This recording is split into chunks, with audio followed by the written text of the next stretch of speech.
ఇక్కడ కనబడుతున్న ఫోటోలో గ్లోబల్ స్టార్ రామ్ చరణ్ మరియు యంగ్ టైగర్ ఎన్టీఆర్ల ఫిజికల్ అపీరెన్సెస్ ఒకసారి పరిశీలించండి. రామ్ చరణ్ గారు బల్క్ గా ఒక పహిల్వాన్లా, ఒక డైనోసార్లా మిగతా వారిని డామినేట్ చేస్తూ కనబడుతుంటే ఎన్టీఆర్ గారు మాత్రం నార్మల్ బాడీ ఫిట్ తో ఉన్నారు. ఇంతకీ ఇప్పుడు అర్జెంటుగా ఈ కంపారిజన్ దేనికి అంటే ఈ వీడియోకి సంబంధించిన క్రక్స్ ఈ ఫొటోస్లోనే ఉంది కాబట్టి. ఇక వివరాల్లోకి వెళితే ఉప్పెన తర్వాత దర్శకుడు సానా బుచ్చిబాబు గారు తాను ప్రిపేర్ చేసుకున్న స్క్రిప్ట్ను ఎన్టీఆర్ గారికి వినిపిస్తూ ఎన్టీఆర్ గారికి 3 కండిషన్స్ పెట్టారట.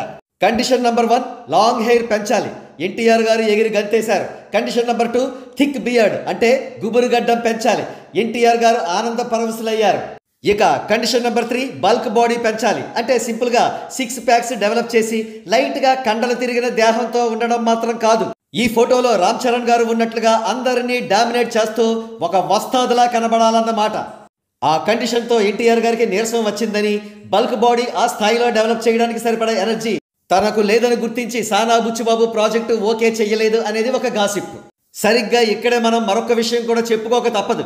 ఎన్టీఆర్ గారు ఇటీవల డాన్సుల్లో కానీ ఫైట్స్లో కానీ పెద్దగా శారీరక శ్రమ చేస్తున్నట్లుగా కనబడడం లేదు. ఆయన బిగినింగ్ డేస్లో ఒళ్ళు హోనం చేసుకుని మరీ డాన్స్ చేసేవారు. ఆయన డాన్సుల్లో గ్రేస్ ఉన్నా లేకపోయినా ఆయన కష్టం మాత్రం తెరపైన క్లియర్గా కనబడేది. ఈ మధ్య మాత్రం జస్ట్ క్యూట్ డాన్సింగ్ స్టెప్స్ మాత్రమే వేస్తున్నారు. మరో ప్రక్క రామ్ చరణ్ గారు మాత్రం ఈనాటికి టిపికల్ డాన్సింగ్ మూవ్స్ వేస్తున్నారు. అందుకు బెస్ట్ ఎగ్జాంపుల్ గేమ్ చేంజర్ సినిమాలోని డాన్స్ నంబర్సే. ఇకపోతే మళ్ళీ మనం సానా బుచ్చిబాబు గారి ప్రాజెక్ట్ దగ్గరికి వద్దాం. ఎన్టీఆర్ గారు తిరస్కరణ చేసిన ఆ ప్రాజెక్టే నేటి RC16 ప్రాజెక్ట్. తాను అనుకున్న దానికంటే కూడా ఓరం మాస్ మేకోవర్ని రామ్ చరణ్ గారు క్రియేట్ చేసి చూపించడంతో సానా బుచ్చిబాబు గారి ఆనందానికి ఆకాశమే హద్దయింది. అదే ఆనందంతో ఆయన సూపర్ ఫాస్ట్గా RC16కి సంబంధించి 2 షెడ్యూల్స్ని కంప్లీట్ చేయడం మాత్రమే కాకుండా 3వ షెడ్యూల్లోకి సక్సెస్ఫుల్గా ఎంటర్ అయ్యారు.